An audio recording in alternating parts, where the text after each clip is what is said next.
Almighty's peace be upon you. Happy morning, everyone. We were discussing about human health and diseases, and we discussed so many diseases: viral diseases, bacterial diseases, fungal diseases, helminthic diseases, protozoan diseases. Then we came for the topic immunology, the body's immune system. So we were discussing about various types of immune systems in our body. Some they are present normally. God has made some immune system in our body so that any microorganisms entering into our body will be killed, will be neutralized. So, dear students, when we discuss about these immune cells, so which cells take part in this immune system? So generally when we speak about the blood cells or hemopoietic cells, which we discussed, which are from bone marrow, so those cells are responsible for our immune system. So when you see red blood cells, they give red color, but particularly WBC, white blood cells, they take part in this defense mechanism.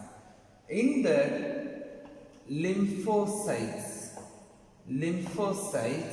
are very responsible in activating the immune response. The other cells of WBC, white blood corpuscles, they involve, but they do not, it is we can say non-response.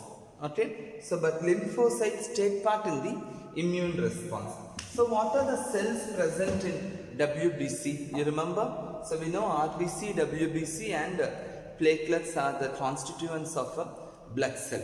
So in that particularly, WBC, when you speak about, it has neutrophils, eosinophils, basophils,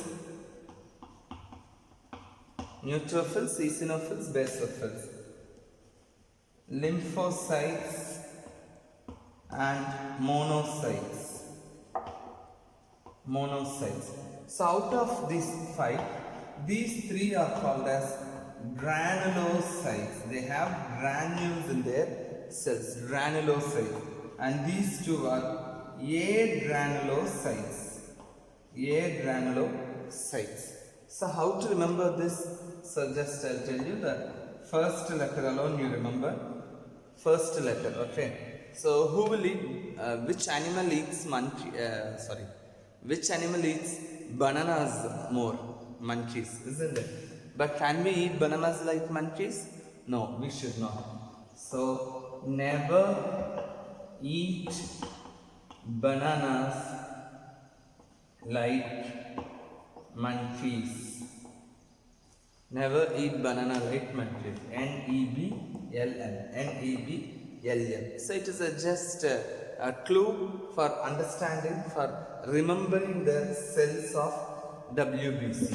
Out of these 5 WBC, lymphocytes plays major role in defense mechanism, in immune system. How it happens? Let's see. Lymphocytes, when we speak about, 20 to 30% of WBC constitutes lymphocytes. They have a large nucleus in them. So in WBC, these lymphocytes have only large nucleus. And when we speak about the types of lymphocytes, it is B lymphocytes and T lymphocytes. So they both originate from bone marrow. But the difference is B lymphocytes, they mature in bone marrow. So this we discussed in our last class also. So these B lymphocytes mature in bone marrow and then it circulates in the bloodstream. Some of them go to lymph nodes also. So this is B lymphocytes. T lymphocytes, they mature only in thymus. thymus, we discussed that in early adolescent period, this functions more. So in thymus, so T lymphocytes mature only in thymus, and they are circulated in the blood as B lymphocytes only. So now B lymphocytes only produce antibodies. They produce antibodies. Okay. But T lymphocytes, they do not produce antibodies. Okay, understand the difference. B lymphocytes produce antibodies. Some of the B lymphocytes, they produce antibodies till the antigens, all everything will happen. At the same time, some B lymphocytes, they act as memory cells. They act as memory cells, and that is responsible for secondary immune response, which we discussed in our last class. So when the same organism enters our body again, then these memory cells only will think and act against that antigen. So B lymphocytes, so two types of cells are there. One, they produce antibodies, and the other, they do not produce antibodies, but they act like memory cells, which is used for secondary immune response. And T lymphocytes, when we speak about T lymphocytes, they do not involve in the production of antibodies, but this antigen reaction, it takes place in antigen reaction without producing antibodies. In that, if you see, there are two types of cells. One is T helper cells and T killer cells. T helper cells and T killer cells.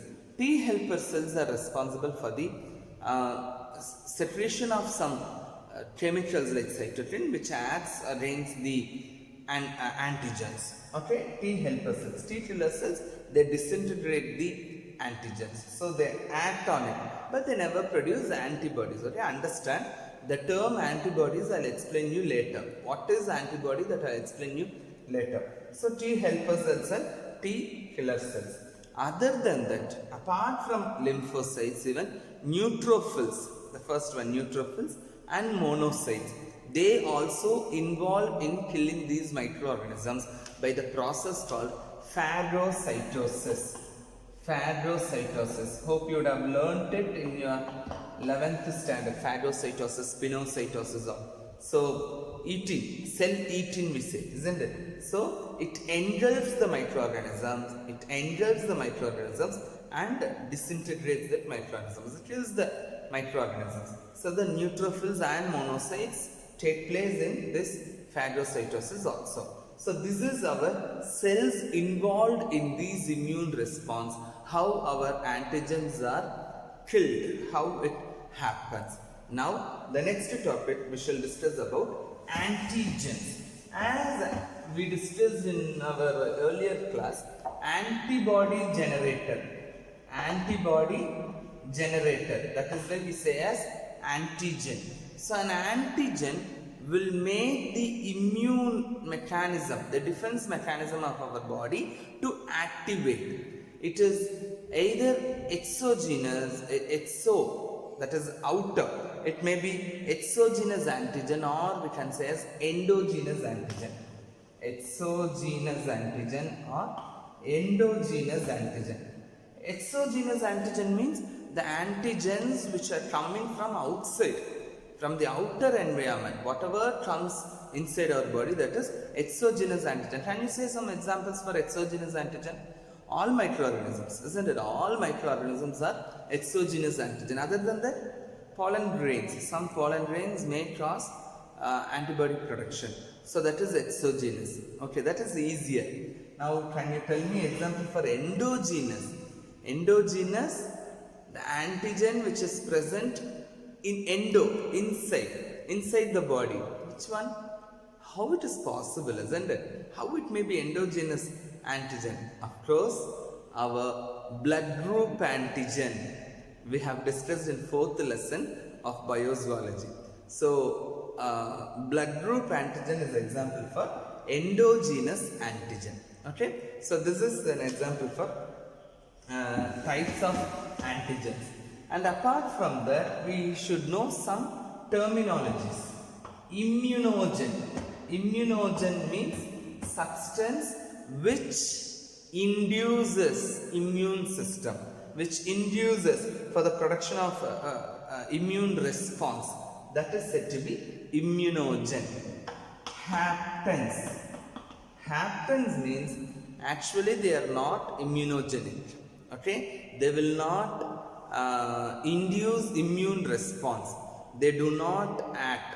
Okay, but when they are bound with any protein molecule with something, then it can induce the immune response. So as such, haptens will not produce any immune response. Okay, it will not create any immune response. Only when it is bind with some protein molecules, then it can induce the immune response. Okay, so immunogen, happen. Immunogen, they will exhibit immune response. Haptens, they will not unless they are with some protein molecules. Then two parts we should understand. One is epitope, and another one is paratope. Epitope and paratope. Epitope and paratope are nothing but epitope is a part in antigen. Antigen, that is external microorganisms or some particles. So epitope is a part of antigen. For example, you imagine that this is the microorganism and this structure is it creates the immune response of our body. So antigen. So this particular part is called as epitope. Okay, now what is paratope? Paratope is found in antibodies. It is present in antibodies. For the particular antigen, to bind with that particular antigen, there will be a part in the antibody. How will be that part? Which has to neutralize this epitope. This antigen, it has to neutralize. Therefore, that will be like this. See, so it will fit here. Okay, so the part of the antibody which binds with the antigen, epitope of the antigen, is called as paratope. Okay, do you understand the difference between epitope and paratope? Epitope is a part present in antigen. Paratope is present in antibody. This antigen will induce the immune mechanism, and this paratope, it will bind with this epitope of the antigen and neutralize the activity of the antigen. So these are some of the terminologies related with our antigen. Okay, now let's discuss about antibody. So it's nice to learn about antibody actually. So antibody is nothing but it is immunoglobulin. Immunoglobulin, that is a protein substance. Okay, immunoglobulin. So when we speak about immunoglobulin, these antibodies are produced by which cells? B lymphocytes. So we can say it is an army. It is an army of proteins produced by B lymphocytes, which makes as antibody. Okay, so these antibodies are produced so that it will deactivate the antigen. Okay, that's the thing. Now let's discuss how an immunoglobulin will be. So before that, there are many types of immunoglobulin. Actually, based on this, based on the structure, we can say many types are there. For example, it is IgG, gamma, IgA, alpha, IgM, mu, IgD, delta,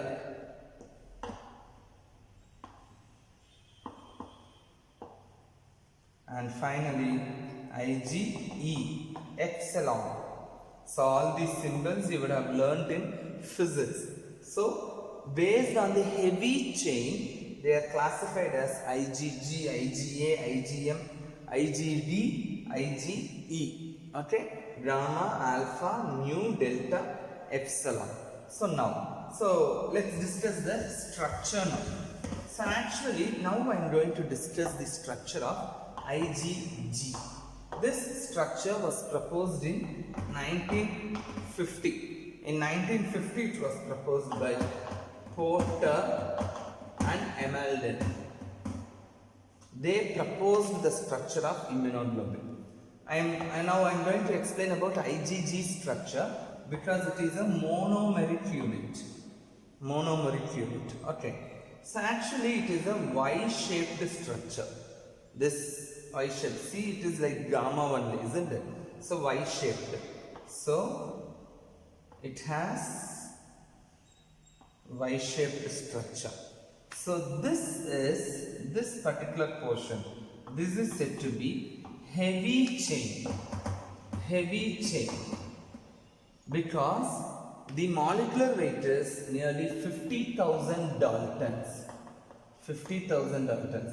That is, generally we can say it is around 450 amino acids are present in heavy chain. And apart from that, there is one light chain. This is light chain. Light chain. It has molecular weight of 25,000 daltons. 25,000 daltons, and it comprises of 214 amino acids. Only 214 amino acids. So this is light chain. Okay, light chain. This is light chain.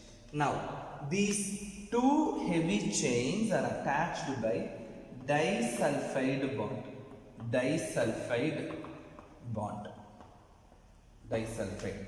Two heavy chains are attached by disulfide bond. Same way, light chain and heavy chain are attached by disulfide bond. Disulfide bond. Okay. And this particular portion, this portion is said to be hinge. You know hinge in door for movement, isn't it? This is a hinge joint, we say. Hinge joint. Likewise, for the flexibility of attaching to the antigen, this portion is called as hinge for adjustment. Okay, this is hinge. Now, so you have two ends. This is one end and this is another end, isn't it? So this end is called as amino end. Amino, or we can say N-terminal. Amino group, hope you would have studied in your chemistry. Is it NH2? Okay, so amino terminal. These terminals are said to be amino terminal. Okay, and this one is said to be carboxyl, or you can say C terminal. C terminal. Okay, this one. These two are C terminal. Okay, and this is, we say as variable arms. Variable arms, and this is the site for antigen binding site. So antigens are bound by these arms only, these chains only. So they are said to be antigen binding site. Okay, antigen binding site. So for antigen binding, for every antigen, a separate antibody should be there. We have learnt already that specificity is there in immunology, in antibodies. So in that case, so this antigen binding site will vary. Okay, so it is a variable arm actually. But here if we say this is constant arm. Okay, it is a constant arm. So this is the basic structure of immunoglobulin. So this is V chain and this is C, V variable and this is constant. Okay, so this is the basic structure of IgG. Even in light chain, no? Light chain, it is we have kappa and lambda. So based on heavy chain, we discussed as gamma, alpha, mu, delta, epsilon, 5 types, isn't it? So based on this light chain, we say as kappa and another one, kappa and lambda, kappa, lambda, KL, kappa and lambda. So maximum kappa is more prominent. Okay. So by this one immunoglobulin can be written as, so this we have a heavy chain as gamma. So G1 gamma, and light chain is kappa. G1 K1. For suppose if it is, this is heavy chain is gamma and light chain is lambda, we will write as G1L1. This is not given in your book, just for understanding I am telling you. Okay, so this is the structure of immunoglobulin. So, as we discussed about the structure of immunoglobulin, there are some functions also. Agglutination, precipitation, neutralization, opsonization. Let's discuss it later. And sir, you told about IgG, the structure. What about other structures, you may ask? So it is a monomer, one unit. I drew no Y-shaped. That is one unit. Okay, that is IgG, simple unit. It is a monomer. When you go for IgA, it is a dimer. Two such Y-shaped structures will be present. And if you go for IgM, then it is a pentamer. 5 molecules will be there. 5 monomers are present. So accordingly it goes on. But IgG, which we discussed, is the most prevalent. It is prominent in nature, and all others are involved in the inflammation reaction, allergic reaction. In every case, IgE, if you see in allergic reaction, IgE only liberated. So those antibodies are produced. Now, so this antigen and antibody, they react. Antigen and antibody, they react. How do they react? There are 3 steps in it. One is formation of antigen antibody complex. Some antigen antibody complex is formed. When an antigen and antibody combines, some complex is formed. That is the first step, antigen antibody complex. Second step, it leads to some reaction called as precipitation or agglutination. Precipitation, agglutination. So precipitation in the sense, when a soluble antigen is dissolved in antibody. So everything totally it is dissolved, soluble means, then it leads to a precipitate like structure. So that process is called as precipitation. And the antibody which leads to such precipitation is called as precipitin. Okay, the antibody which leads to such precipitation is called as precipitin. Agglutination is here, it is soluble, I said, isn't it? A formation of precipitate. In agglutination, when the antigen and the antibody, when they react, it leads to clumping of the substances. Have you heard of this clumping anywhere? Of course, in your blood group. In blood group analysis, this antigen antibody reaction leads to the clumping of the blood, which is called as agglutination. This clumping of the particles. This is agglutination. So the antibodies which are responsible to form agglutination is called as agglutin.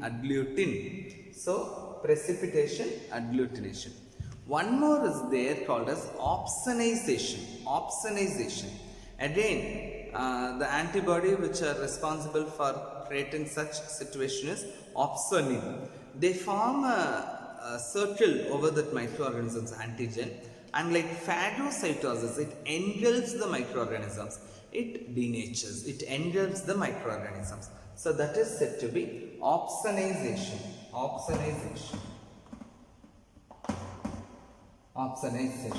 So these are the some of the reactions taking place when antigen and antibody react.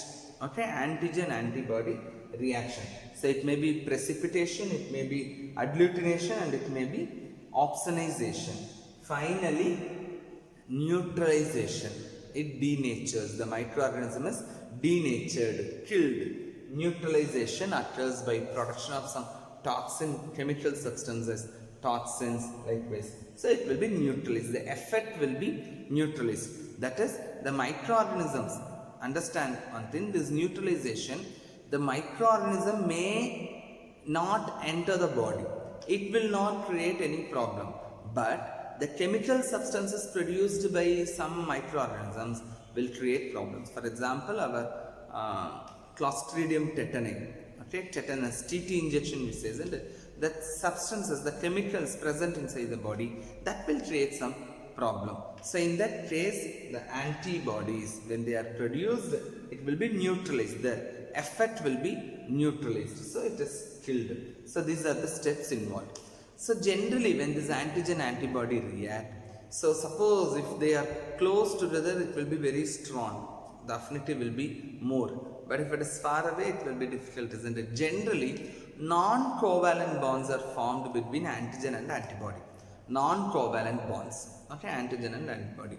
Hydrogen bonds are there, van der Waals forces. So you would have learnt all such things. So those bonds are formed between this antigen and antibody, and they are killed, they are neutralized by these steps like precipitation, agglutination and opsonization. The last topic of today's class is vaccine. So vaccination, as we know, we need not to say much about it. What are vaccines actually? So something to induce, to boost our immune system externally. From external source we are giving those vaccines. Okay. So actually some vaccines, it may be live organisms or killed organisms or weak organisms, or the chemical substances produced by those organisms. They are led into our body. That is vaccine actually. Sometimes a booster vaccine is needed. That is second time also it should be given. The same vaccine should be given for second time also. That is called as booster vaccines. So this vaccine generally we classify as first generation vaccine. First generation vaccine. So first generation vaccine, so which was created. Okay. So it may be of any types. One thing, it is live attenuated. Attenuated means weakened. It is not killed. The virulence is taken. The virulence is taken. For MEMS, mumps and rubella, MMR vaccine is such live attenuated vaccine. The organism is there, but they cannot produce any disease or infection. So that is live attenuated microorganisms are used as vaccine. Or killed vaccine, polio vaccine, killed vaccine. So the polio. So the killed microorganisms are used as vaccine. Third one, toxoids, the chemicals produced by the microorganisms. Those chemicals are used as vaccine. DPT vaccine is the example. So here MMR, here polio, here DPT vaccine are examples for first generation vaccine. Second generation vaccine. Second generation vaccine is the somewhat the pure antigens, the pure surface antigens. Okay. For hepatitis B, for hepatitis B vaccine we are using, no, that is a second generation vaccine. The third generation vaccine is the purest form of vaccine which is prepared synthetically, that is DNA recombinant vaccines. We will be discussing it in our 9th chapter. So DNA recombinant technology, using those technology, synthetically we create some vaccines and they are used for inducing the immune system. So they are third generation vaccines. So we would have learned immunization schedule in our earlier classes. Of course, that's the thing. So the vaccine should be given in a proper time for getting rid of any diseases. So my dear students, so far we have discussed about the types of antigen antibody reaction, the structure of immunoglobulin antibody, the parts in an antigen, and finally vaccine and immunization. So learn them, know about these things, because every day we are facing many diseases and infections. So see you in next class. Thank you.